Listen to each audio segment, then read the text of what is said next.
Si incontra ovunque perché soprattutto non ce n'è bosco di tassi, ce n'è un altro mini boschetto nel monte di Volofana. Ok, il secondo bosco più grande in Portogallo e il terzo in Spagna. Quindi non è ogni giorno che ci si passa a vedere un bosco di tassi. Sul tasso salite su un Ibaru. Su un Ibaru. Infatti le località sono un Ibaru. Tasso sbarcata. Su questi siamo questi in Ci può essere qualche pianta di tasso, non un bosco di tassi. Così esteso, 6 ettari non è da poco. dentro le... Sì, però questo è un altro problema. le volte, per riprossare le volte. Esatto, oggi non si tocca invece, nel momento nazionale. No, infatti sono località, Sono un Ibaros. Bene. Ecco, questa è la parte È riconosciuto così. che meno dà all'occhio. Ora la vedremo per chi ha coraggio di scendere assieme a noi prossimamente.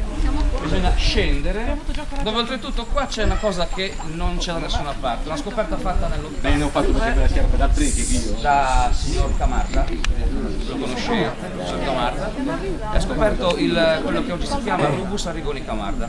È una qualità di rovo diversa da quella che conoscete fruttifera con le more che mangiamo solitamente. È una pianta che ha foglie giganti, meno spine, produce un frutto molto più grande, meno dolce. No, è aperta.